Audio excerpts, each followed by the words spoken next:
السلام علیکم ورحمۃ اللہ وبرکاتہ۔ الحمدللہ وحدہ والصلاة والسلام علی من لا نبی بعدہ، اما بعد فاعوذ باللہ من الشیطان الرجیم، بسم اللہ الرحمن الرحیم۔ عن عمرو بن العاص رضی اللہ عنہ قال اتیت النبی صلی اللہ علیہ وسلم فقلت ابسط یمینک فلیبایعک فبسط یمینہ فقبضت یدی فقال ما لک یا عمرو قلت اردت ان اشترط فقال تشترط ماذا قلت ان یغفر لی قال اما علمت یا عمرو ان الاسلام یہدیم ما کان قبلہ وان الہجرۃ تہدیم ما کان قبلہا وان الحج یہدیم ما کان قبلہ، رواہ مسلم۔ معزز و مکرم ناظرین و سامعین، الحمدللہ اللہ تبارک و تعالیٰ کے فضل و کرم سے، اس کے حبیب پاک صاحب الاولاق صلی اللہ علیہ وسلم کی خصوصی عنایتوں سے درس حدیث زجاجۃ المصابیح ہمارا جاری و ساری ہے۔ اس حدیث کے راوی حضرت عمرو بن عاص رضی اللہ تعالی عنہ ہیں۔ آپ ارشاد فرماتے ہیں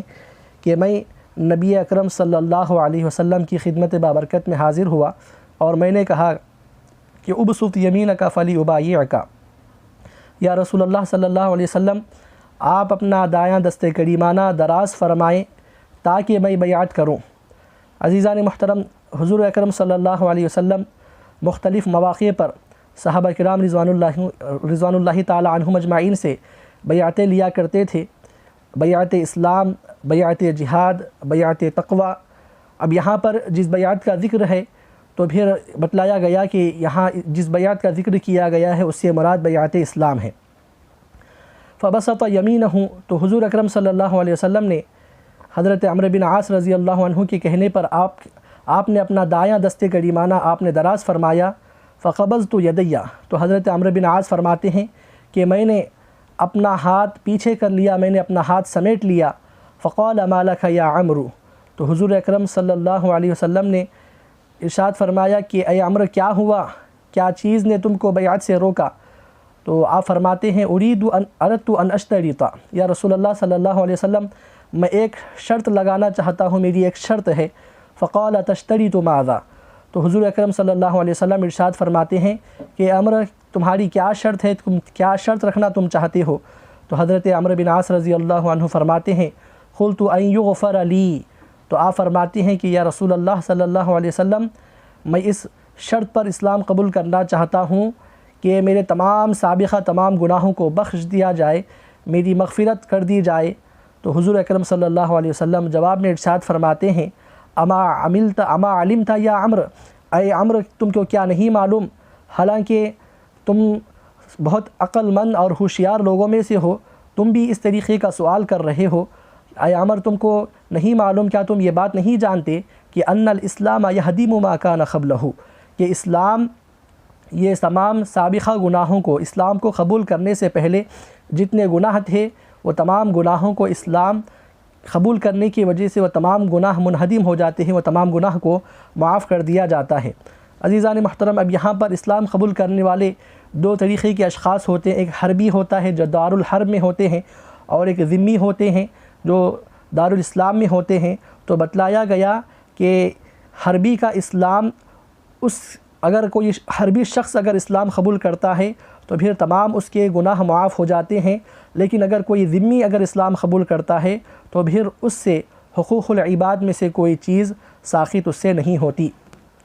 پھر آگے بتلایا گیا کہ وَأَنَّ الْهِجْرَةَ تَهْدِيمُ مَا كَانَ قَبْلَهُ، کہ ہجرت اس سے پہلے سابقہ تمام گناہوں کو ہجرت کرنے سے پہلے جتنے بھی گناہ ہجرت کرنے والے نے کیا تھا وہ تمام گناہوں کو ہجرت کی وجہ سے معاف کر دیا جاتا ہے۔ ہجرت یعنی کہ اللہ اور اس کے رسول کی رضا کی خاطر، اسلام کو بچانے کے لیے، دین کے خاطر اپنے وطن عزیز کو چھوڑ کر دوسرے مقام پر جہاں پر اس کا دین سلامت رہے، اسلام سلامت رہے،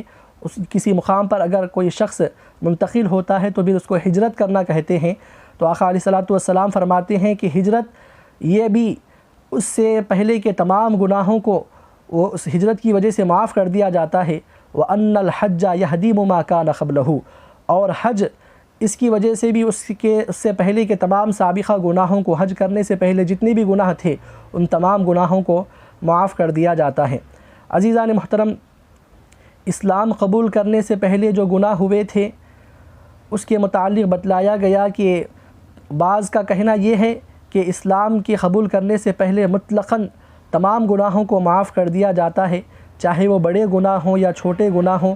کس طریقے کا بھی گناہ ہوں، تو پھر اسلام کو قبول کرنے سے پہلے جو بھی وہ گناہ کیا تھا تو پھر اللہ رب العزت قبول اسلام کی برکت سے اس کو معاف کر دیتا ہے۔ اب رہا حج اور ہجرت کی وجہ سے، تو بتلایا گیا کہ حج اور ہجرت کی وجہ سے تمام صغیرہ گناہ معاف ہوتے ہیں، کبیرہ گناہ معاف نہیں ہوتے۔ اور اس کے متعلق حج اور ہجرت کے متعلق اور اسلام کے قبول کرنے کے بعد اس کے متعلق علماء کرام کے یہاں پر مختلف اقوال ہیں۔ بعض علماء کرام کا کہنا ہے کہ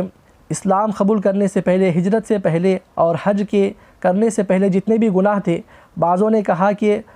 تمام گناہ معاف کر دیے جاتے ہیں، بعضوں نے کہا کہ تمام گناہ نہیں بلکہ صغیرہ گناہ معاف ہوتے ہیں، اور بعضوں نے یہ کہا کہ حقوق اللہ اور حقوق العباد میں سے حقوق اللہ تو معاف ہوتے ہیں لیکن حقوق العباد معاف نہیں ہوتے مطلقاً طور پر۔ لیکن ایک حدیث میں یہ بھی آیا ہے کہ اللہ رب العزت جب کسی بندے کو مطلق طور پر جب معاف کرنا چاہتا ہے تو پھر بروز محشر اس عاصی کو اللہ رب العزت لے آتا ہے جس نے ان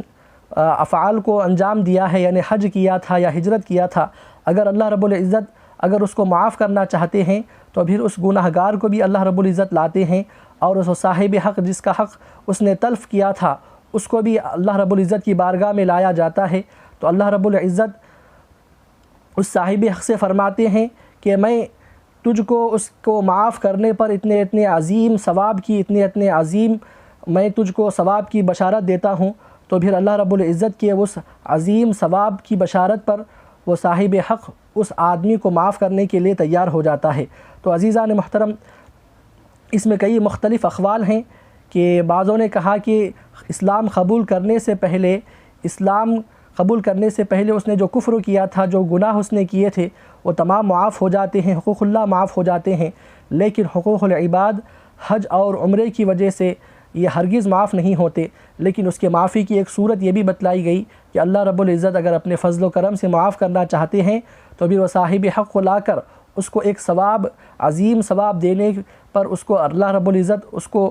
راضی کر پھر جو ہے سنا وہ صاحب حق کو راضی کر اس گناہ گار کو جو حج یا پھر ہجرت کرتا ہے، اسلام قبول کرتا ہے، تو پھر اللہ رب العزت اس کو معاف فرماتے ہیں۔ اس حدیث پاک کو امام مسلم رحمۃ اللہ علیہ نے روایت کیا ہے۔ اللہ کی بارگاہ میں دعا ہے اللہ رب العزت ہم کو احادیث شریفہ کو صحیح معنی میں سمجھنے، اس پر عمل کرنے کی توفیق عطا فرمائے۔ آمین وما علینا